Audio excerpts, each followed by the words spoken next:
Welcome to Sakshi TV. మీరు బంగారం కొనాలనుకుంటున్నారా? మరి రేట్లు ఎలా ఉన్నాయో తెలుసా? ఇటీవల 4 రోజులు బంగారం ధర వరుసగా తగ్గిన సంగతి తెలిసిందే. అయితే ఆ తర్వాత మళ్ళీ 2 రోజుల్లోనే భారీగా పెరిగింది.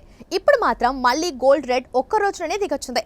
ఇంటర్నేషనల్ మార్కెట్లో ప్రస్తుతం గోల్డ్ ధరలు భారీగా పెరిగినా దేశీయంగా మాత్రం తగ్గాయి. హైదరాబాద్ లో 22 క్యారెట్లకు చెందిన పుత్తడి రేట్ తాజాగా 250 రూపాయలు పడిపోయి తులం 67,600 రూపాయల వద్ద కొనసాగుతుంది. 24 క్యారెట్ల స్వచ్ఛమైన బంగారం రేట్ హైదరాబాద్ లో 10 గ్రాములు 270 రూపాయలు పెరిగి 73,750 వద్ద ట్రేడ్ అవుతుంది. అంతకు ముందు రోజు చూస్తే గోల్డ్ రేట్ 22 క్యారెట్లపై 700, 24 క్యారెట్లపై 770 రూపాయలు ఎగబాకింది. దేశ రాజధాని ఢిల్లీలో 22 క్యారెట్ల బంగారం రేటు 250 రూపాయలు పతనమై 10 గ్రాములకి 67,750 రూపాయలకి చేరింది. 24 క్యారెట్ల ధర 270 రూపాయలు తగ్గి తులం 73,900 రూపాయల వద్ద ట్రేడ్ అవుతుంది. ఇక్కడ కూడా కిందటి రోజు వరుసగా 700, 770 చొప్పున పెరిగింది. బంగారం ధరలు తగ్గినప్పటికీ వెండి రేట్లు మాత్రం స్థిరంగా ఉన్నాయి.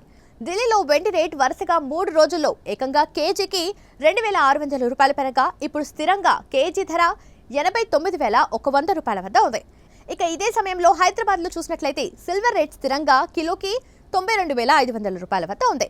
ఫెడ్ వడ్డీ రేట్లు తగ్గిస్తున్న అంచనాల నడుమ మళ్లీ బంగారం రేటు ఎగబాకుతుంది. ఇటీవల తగ్గిస్తుందని అంచనాలున్నా అప్పుడు మాత్రం అమెరికాలో ద్రవ్యోల్బణం పెరిగిన నేపథ్యంలో ఇప్పటికే తగ్గించబోమని ఫెడ్ చైర్మన్ జెరోమ్ పావెల్ ప్రకటన చేశారు. అయితే కొద్ది రోజుల కిందట ద్రవ్యోల్బణం దిగిరాగా మరోసారి వడ్డీ రేట్లు తగ్గించనున్నట్లు పావెల్ సంకేతాలిచ్చారు. ఫెడ్ వడ్డీ రేట్లు తగ్గిస్తే బంగారం ధరలు ఎగబాకుతాయి.